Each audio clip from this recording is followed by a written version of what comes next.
Buenas tardes, profesor, espero se encuentre muy bien. Vamos a presentar una línea de tiempo sobre la evolución de la ciencia del derecho en Roma. Los integrantes de este trabajo somos mi compañera Araceli Cáceres, Scarlett Cisterna y quien le habla, Rubén Garrido. Vamos a empezar presentando lo que es el derecho arcaico.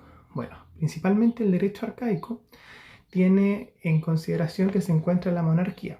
La monarquía era una forma predominante de gobierno en el cual un individuo, que se le puede llamar rey o monarca, tenía el poder. También tenemos lo que es el ius, que estaba conectado con el formalismo legal. El ius quiere decir ley o derecho, y el formalismo legal es un derecho sagrado religioso que está intrínsecamente relacionado con lo espiritual o lo divino en cuanto a la sociedad. Tenemos también lo que es las leyes acciones, que son el procedimiento para resolver disputas, que se encontraban desde las 12 tablas hasta el siglo II antes de Cristo. El vindicatio es una acción legal en la cual permitía a una persona el reclamar una posesión de alguna cosa o algo que le pertenecía. También tenemos la manus inectio, que la manus inectio es el establecer la transferencia de una propiedad o una posesión de una persona a otra. Al igual que está lo que es el monopolio exclusivo de los colegios pontífices, en los cuales es una autoridad que tiene el control exclusivo, o tenía el control exclusivo, principalmente estos eran sacerdotes de alto rango y conocían aspectos como de derecho y también en el ámbito lo que es más religioso. Luego tenemos lo que es el periodo preclásico. En el periodo preclásico que encontramos la República. La República estaba como en el 510 a.C. al 27 a.C., que el poder estaba en manos de los ciudadanos, y esto quiere decir que era un sistema representativo. En el 451 a.C. tenemos las 12 tablas, que fueron las primeras codificaciones escritas dentro de lo que es la historia de Roma. También tenemos lo que son la publicación de las fórmulas secretas de Senio Flavius, que es reconocido por la contribución de la democratización del conocimiento legal al publicar dicha obra. Cuando hablamos de tripartita, podemos dividir en lo que es la jurisprudencia pontificial y la jurisprudencia laica. La jurisprudencia pontificial era como el conjunto de decisiones y opiniones legales. Y la jurisprudencia laica, en cambio, era la interpretación, el desarrollo y la aplicación que se podía utilizar por las autoridades o los profesionales vinculados directamente o no directamente en el derecho.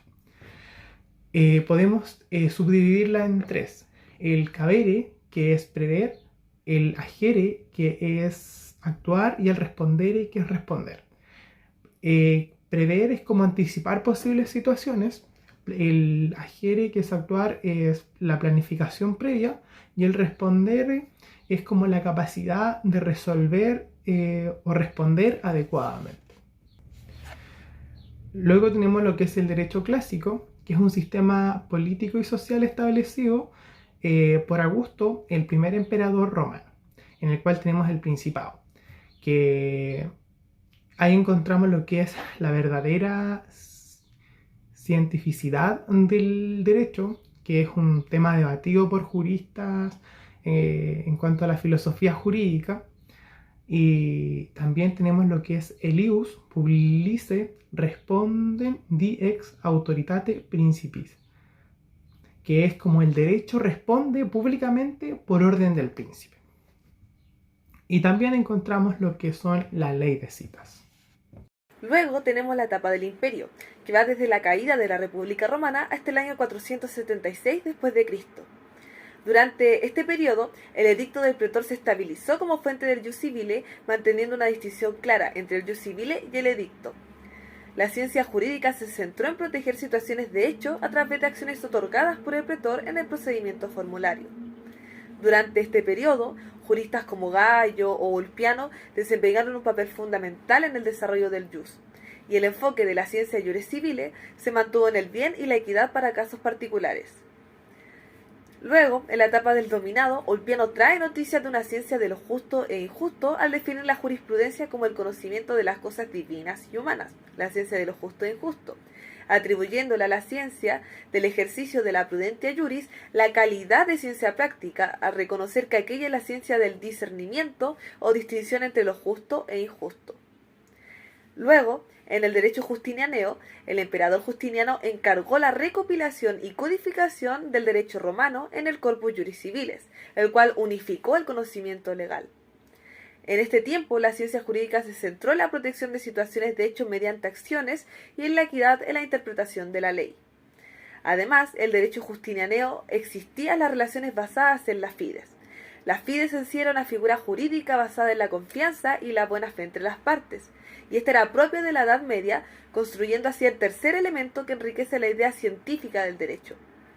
También, durante este periodo, la epísteme era entendida como un conocimiento reflexivo y sistemático que se aplicaba en la ciencia del derecho. Justino menciona que lo que facilitará la integración del derecho con el actuar del buen cristiano es el comienzo para establecer la base sobre la que surgirían los decretales y posteriormente el derecho canónico. Luego tenemos el periodo del derecho canónico, que va desde el siglo V al VI. Así entonces, el cristianismo adapta la práctica romana y la filosofía de la antigüedad a su pensamiento en la fase que se denomina patrística, que transcurre entre el siglo I y el VIII después de Cristo. El precursor del pensamiento cristiano es San Pablo, quien aporta desde la revelación del saber los primeros antecedentes del cristianismo sobre el jus, adaptando el pensamiento griego al cristiano. Para él, la ley puede entenderse de 4 maneras: la ley de Dios o ley eterna, la ley natural, la ley como norma de conducta y la ley del pecado.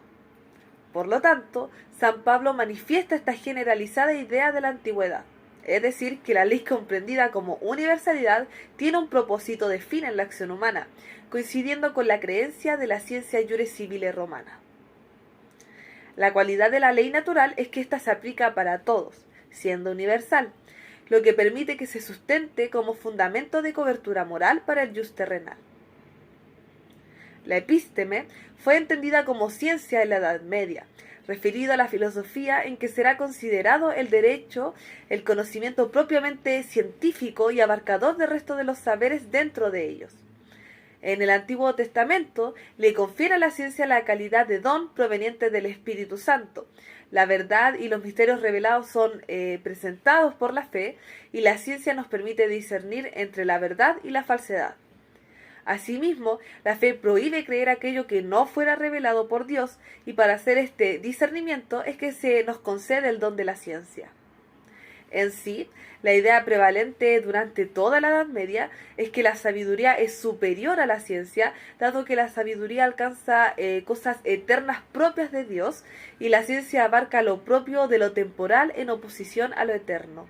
Bueno, durante el derecho común europeo existe una nueva comprensión de la ciencia iuris civilis, ya que durante este periodo existe una creación y una recreación de la ciencia iuris civilis proveniente de la integración mutua entre los decretales, primerísima fuente del derecho de la Iglesia, que posteriormente recibe el nombre de jus canonici, y los estudios del derecho romano, jus comune.